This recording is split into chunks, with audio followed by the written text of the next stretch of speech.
Bibiliya ikavuga ko rero utavutse ubwa kabiri adashobora kubona ubwami bw'Imana. Kuvuka ubwa kabiri ni gute noneho? Bibiliya ivuga ko Kristo ari we wenyine waje mu isi, ariko azanywe no kugira ngo afate wa muntu ukomoka kuri Adamu, ashaka uburyo yamwinjiza mu ijuru umuntu atabigize mu ruhare. Muri kunyumva neza? Ndi kuvuga kuvuka ubwa kabiri. Yesu ari kubwira Nikodemu, yaramubwiye ngo nk'uko Mose yamanitse inzoka mu butayu, ni inzoka zari Abisirayeli mu butayu, noneho Imana ibwira Mose ngo amanike inzoka ku giti, umuntu wese wariwe n'inzoka nareba ko iyimanitse ku giti arakira ubumara bw'inzoka abe muzima. Noneho Yesu abwira Nikodemu ngo nk'uko Mose yabigenje atyo, abarebye kuri iyo yamanitswe bagakira, ngo niko n'umwana w'umuntu Yesu Kristo akwiriye kumanikwa kugira ngo umuntu wese umwizeye ahabwe ubugingo buhoraho. Ndavuze ngo icyatumye Yesu aza mu isi, burya yaraje kugira ngo yishyireho ibyaha byawe, bwa bubi bwawe, yakavukire yawe ayishyiraneho n'imbuto zayo, aribyo byawe ujya ukora. Ibyo abyishyiraho, Bibiliya iravuga ngo byahindutse ibyo, ngo yahindutse icyaha ku bwacu kugira ngo natwe duhinduke gukiranuka kw'Imana. Yesu yazanywe no kugira ngo afate ibyawe abyishyireho. Yarabikoze rero kandi arabihanirwa. Njya ntangara, abantu bose baravuga ati Yesu yapfiriye ibyaha byawe. Buri muntu wese azi gusubiza icyo kintu, ariko ngibaza niba Yesu yarapfiriye ibyaha byawe, ntiwumva ko Yesu yahaniwe ibyaha byawe se? Ntiwumva ko Yesu yahanwe kugira ngo wowe utazahanwa se?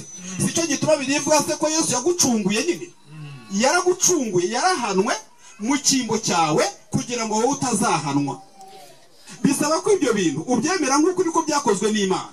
Niba Imana yarahanye Yesu mu mwanya we bivuga ko itazaguhana. None barakubwiye ngo nutura niwe uzajya mu ijuru, kandi ugomba kujyanwa mu ijuru nuko Yesu yaguhaniwe nyine. Ngo nuririmba uzajya mu ijuru, kandi ugomba kujyanwa mu ijuru nuko Yesu yaguhaniwe. Yarahanwe kugira ngo Imana itazaguhana. Ariko Bibiliya ikavuga ko Yesu nawe yazanye gukiranuka kwe cyangwa gutungana kwe cyangwa ubwere bwe. Umfashe unyumve neza aho hantu nyaburi ntagucike. Yesu yaje afite kwera cyangwa afite gutungana, kuko niwe wenyine utigeze akora icyaha. None azana uko gutungana kwe akukuzaniye kugira ngo akuguhe mugurane nk'uko nawe wamuhaye ibyaha byawe.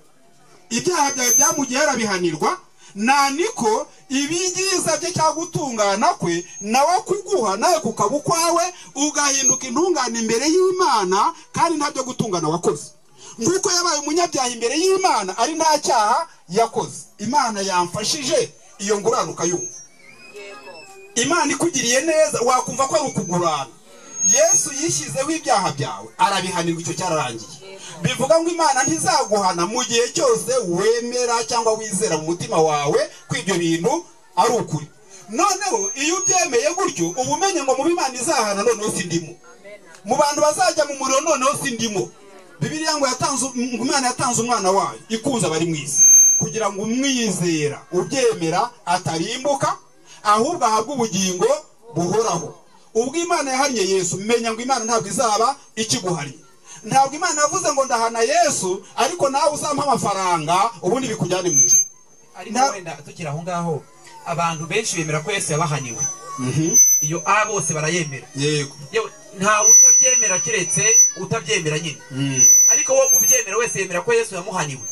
Ariko niba yemera ko Yesu yamuhaniwe, yahindutse umunyacyaha kubwe, we yabaye kubwa Yesu. Murakoze cyane. Niba Yesu yabaye umunyacyaha kubwawe, ntiwumva ko nawe ugomba kuba intungane kubwa Yesu? Ntuzuzize ko yabaye icyaha ari nta cyaha yakoze, ahubwo kubera ibyawe byamugiyeho? Ntiwumva ko nawe se ugomba kuba intungane ntabyo gutungana wakoze, ahubwo kubera gutungana kwe kwakugiyeho? Arega nicyo cyazanye Yesu mu isi.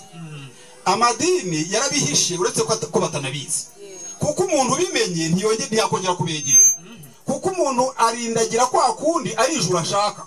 Iyo wemeye ibyo bya Yesu buribonye, ukamenya ngo mbaye intungane imbere y'Imana, ukamenya ngo mazajya mu ijuru nanjye ngiyemo, nzajyanwa no gutungana kutari ukwanjye, nzajyanwa no gutungana Yesu yatunganye, nk'uko nawe yajyanywe mu rupfu n'ibyaha nakoze.